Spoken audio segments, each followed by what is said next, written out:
ये नापाक मंसूबा सिलेबी जंगों के बाद से यानी सुल्तान सलाहुद्दीन अय्यूबी से जब इन्होंने जंग हारा था उस दिन से इन्होंने मंसूबा बनाया था मुसलमानों से लड़ना नहीं है। अच्छी तरह याद रखना, इस्लाम दुश्मन ताकतों का प्लान है, मुसलमानों से लड़ना नहीं है। ज़मीन के ऊपर लड़ो तो इनसे कोई जीत नहीं सकता। उसकी वजह यह है कि इनके पास हथियार हो ना हो, इनके पास कुव्वत हो ना हो, इनके पास फौज हो या ना हो, मगर इनके सीनों के अंदर एक ऐसी कुव्वत है, इनके सीनों के अंदर एक ऐसी ताकत है जो भूखे पेट भी इनको जितवा देती है, बगैर हथियार के भी इनको जितवा देती है। और वो सबसे बड़ी ताकत कौन सी है? तो इकबाल ने कहा था, ये फाककश के मौत से डरता नहीं जरा, ये फाककश के मौत से डरता नहीं जरा, रूहे मोहम्मद इसके बदन से निकाल, फिक्रे अरब को देके फिरंगी तखज्जुलात, फिक्रे अरब को देके फिरंगी तखज्जुलात, इस्लाम को हिजाजो यमन से निकाल दो। अगर इस्लाम को हिजाज और यमन से निकालना है तो इनके सीने से वो दर्द निकालो जो दर्द उवैस है, वो दर्द निकालो जो दर्द उवैस है, जो सोज़े बिलाल है, जो सोज़े सिद्दीक है, वो निकाल दो ताकि कौमे मुस्लिम मुसलमान न रह जाए। याद रखना, मुसलमान कब तक मुसलमान रहता है, मोमिन कब तक मोमिन रहता है, ईमान वाला कब तक ईमान वाला रहता है, जब तक उसके सीने में इश्क रसूल हो, उसके सीने में मोहब्बत रसूल हो। सलीम मियां साहब को आने के लिए रास्ता दे दे। आप लोग रास्ता दे दीजिए, आप लोग सुकून से आप लोग बैठे रहें, बस थोड़ा सा रास्ता दे दीजिए आप लोग। हाँ, मोहब्बत रसूल निकाली जाए, इश्क रसूल निकाला जाए और उनके सीनों को इश्क रसूल से खाली कर दिया जाए, मोहब्बत रसूल से खाली कर दिया जाए मुसलमानों। लेकिन जैसे जैसे उन्होंने मेहनत की इश्क रसूल को निकालने की, मोहब्बत रसूल को निकालने की, अल्लाह अकबर, वैसे वैसे उनकी मेहनतें नाकाम होती गई।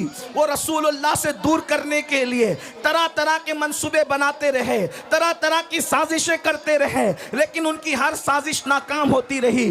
उसकी वजह ये थी कि जब भी वो साजिशें करते अल्लाह के रसूल से दूर करने के लिए, 900 साल पुरानी बात है, हमारे उलमा, हमारे मशाइख, हमारे मुकर्रिरीन जब देखते कि इस्लाम का दुश्मन जो है अल्लाह के नबी से दूर करने के लिए जो है वो माज़ अल्लाह कोशिशें कर रहा है, काविशें कर रहा है, तो वो पूरी मेहनत, अल्लाह अकबर, सर से लेकर पैर तक के पूरी मेहनत झोंक देते ताकि लोगों के दिलों में मोहब्बत रसूल पैदा हो, इश्क रसूल पैदा हो, अज़मत रसूल पैदा हो। उसके लिए वो तकरीरें करते हैं, उसके लिए वो किताबें लिखते हैं, उसके लिए वो हुजूर की अज़मतों की महफिलें मुनक्किद करते हैं। लेकिन चलते चलते जब ये सिलसिला 15वीं सदी में दाखिल हुआ तो अब इस्लाम का दुश्मन जो है अपने मंसूबे में कामयाब होता नजर आ रहा है। किस तरह कामयाब होता नजर आ रहा है? पहले उसने ये किया कि रसूलुल्लाह से रोकने के लिए स्पीकर तैयार किए ताकि वो अलग अलग अंदाज से नबी की शान में तौहीन करे, नबी की शान में गुस्ताखी करे, हुजूर पर एतराज़ करे। लेकिन अल्लाह अकबर, जब वो कामयाब न हो सके तो उन्होंने क्या किया?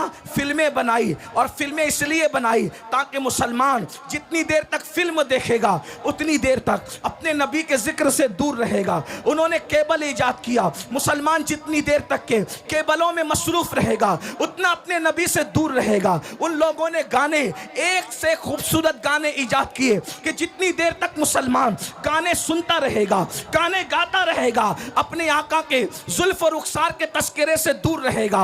अल्लाह अकबर। उन्होंने हमारे दरमियान, अल्लाह अकबर, 15वीं सदी आते आते गंदी फिल्में इजाद कर दी। और ये तो इतनी खतरनाक है, इंटरनेट का ये जंगल इतना भयानक और खतरनाक है, इससे शायद ही कोई बच सकता है, बल्कि वही बच सकता है जिसको अल्लाह बचा ले। मेरे प्यारे आका रिसलात व तस्लीम के प्यारे दीवानों, यहाँ हजारों आशिकाने रसूल कहलाने वालों का मजमा है। मैं आपसे पूछना चाहता हूँ, थोड़ा अपने आप में डूब करके सोचो, ऐ मेरी कौम के जवानों, अपने आप में डूब कर सोचो। बताओ, हम 24 घंटे में कितना घंटा रसूलुल्लाह का जिक्र करते हैं, कितना घंटा हुजूर को याद करते हैं, कितना घंटा हुजूर का तस्करा करते हैं? अल्लाह अकबर। हमारी हालत तो ये है कि अल्लाह अल्लाह हमने फेसबुक पर घंटों लगा दिए हैं, लेकिन घंटों हम अपने नबी का जिक्र नहीं कर पाते। हम गानों में बहुत बड़ा वक्त लगा देते हैं, लेकिन उतना वक्त रसूलुल्लाह के जिक्र में नहीं लगा पाते। अब आप मुझे बताएं, जिसका बाप, अब तवज्जो से सुनना, जिसका बाप अल्लाह के नबी से दूर हो जाए, उसके बेटे को रसूलुल्लाह से कौन करीब कर सकता है? जिसकी माँ नबी से दूर हो जाए, अल्लाह अकबर, उसके बेटे को नबी से कौन करीब कर सकता है? बड़ी माजरत के साथ ये हजारों का मजमा देख करके हम आपको दुआ तो दे जा रहे हैं, लेकिन हमारे सीने ठंडे नहीं होते, हमारे कलेजे ठंडे नहीं होते। उसकी वजह यह है कि आजकल बड़ी माजरत के साथ हमारे मुकर्रिर लोग, नातखा लोग, नाजिम लोग, पीर साहब लोग, महफिल सजाने वाले लोग खुश हो रहे। क्यों खुश हो रहे? हजारों आ गए। मैं कहता हूं भाइयों, ये लोग दिल बहलाने आए, ज्यादातर लोग दिल बहलाने आए हैं। वजह, हाँ, कल तक के फिल्म देख कर दिल बहलाते थे, कहा चलो थोड़ा सा वक्त तो मौलाना लोगों से दिल बहला लेंगे, क्या बोलते हैं चलो देखते हैं। इसलिए कि अगर ये अमल के लिए आते, अगर ये अमल के लिए आते तो कौम में इनकलाब पैदा हो चुका होता। इसलिए कि रोज़ाना जलसे हो रहे हैं, रोज़ाना तकरीर हो रही है, मुकर्रिर लोग तकरीर करते करते बेचारे इंतकाल कर जा रहे हैं, लेकिन कौम है कि बदलने का नाम नहीं लेती। लेकिन मुझे उम्मीद है हम मायूस नहीं हैं, नहीं इकबाल मायूस अपनी किश्ते वीरा से, नहीं इकबाल मायूस अपनी किश्ते वीरा से, ज़रा नम हो तो ये मट्टी बड़ी जरखेज है साकी। मेरे भाइयों, अपने दिलों में मोहब्बत रसूल का चिराग जलाओ, अपने सीनों में इश्क रसूल की शम्मा जलाओ और अपने आप को आशिक रसूल बनाओ। उसकी वजह यह है कि जब तुम्हारे सीने में मोहब्बत रसूल होगी, इश्क रसूल होगा, इंशाअल्लाह दुनिया की कोई ताकत आपको ज़ेर नहीं कर सकती, दुनिया की कोई ताकत आपको रुस्वा नहीं कर सकती। कि आप नहीं देखते, अल्लाह अकबर, वो अरब के बोरिया नशीन जब तक उनके सीनों में इश्क रसूल नहीं था, तवज्जो फरमाए, अरब के वो बोरिया नशीन जब तक उनके सीनों में इश्क रसूल नहीं था, वो ऊंट और बकरियों के पीछे चला करते थे। लेकिन जब से मेरे नबी का इश्क सीने में पैदा हुआ, जमाना उनके पीछे चलता है, वो कौमों के आगे। जिंदाबाद, नारे तकबीर, नारे रिसालत, मसलके आला हजरत और से मुक़द्दस सादात इकराम हजरत अल्लामा सैयद अमीनुल कादरी साहब किबला, नारे हैदरी, हुजूर सैयद आसिफ मियां साहब किबला। वाह भाई, बहुत अच्छा भाई, जिंदाबाद, माशाअल्लाह। ऊंटों और बकरियों के पीछे चलने वाले, जिन्होंने पूरी पूरी जिंदगियां ऊंट और बकरियों के पीछे चलते हुए गुजार दिया, जब नबी का इश्क सीने में आया तो पूरी दुनिया उनके पीछे पीछे चलती रही और वो जमाने के आगे आगे चलते रहे। अरब की तारीख ने बता दिया, अगर दुनिया को पीछे चलाना है तो आमिना के लाल की मोहब्बत को सीने में पैदा करो।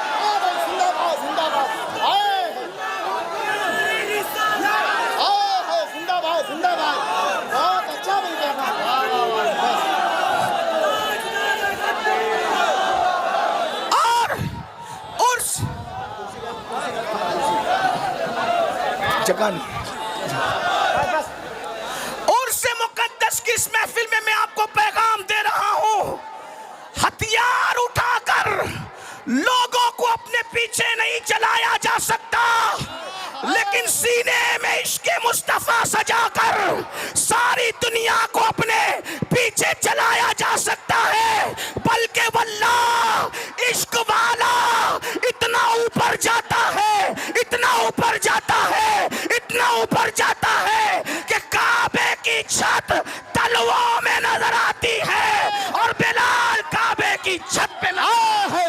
जिंदाबाद, जिंदाबाद, वाह भाई, जिंदाबाद, नारे तकबीर, नारे रिसालत, मसलके आला हजरत और से मुक़द्दस सादात इकराम। बहुत अच्छा। आज हर बाप चाहता है मेरा बेटा तरक्की करे। तवज्जो करना उर्स में आने वालों, हर बाप चाहता है मेरा बेटा तरक्की करे, हर माँ चाहती है मेरा बेटा तरक्की करे, हर भाई चाहता है मेरा भाई तरक्की करे, हर इंसान चाहता है मेरी नस्लें तरक्की करे। मैं कहता हूँ मुसलमान, इससे बढ़ के तरक्की क्या होगी, इससे बढ़ के तरक्की क्या होगी? अरे ज्यादा से ज्यादा तरक्की यही हो सकती है ना कि कोई बादशाह बन जाए, कोई वजीर बन जाए, लेकिन इससे बढ़ के तरक्की क्या होगी कि काबा तलवों के नीचे है और आशिक काबेतुल्लाह के ऊपर है। वाह भाई, इससे वाह। बढ़कर, और वो भी किसको तवज्जो फरमाए, सारे गोरे चिट्टे अरब वाले जमीन पे खड़े हैं, सारे गोरे चिट्टे अरब वाले जमीन पे खड़े हैं, लेकिन वो बिलाल हबशी जिसका रंग काबतुल्लाह के गिलाफ का जलवा लेकर के है, वाह। जिसका रंग काबतुल्लाह के गिलाफ का जलवा लेकर के है, वो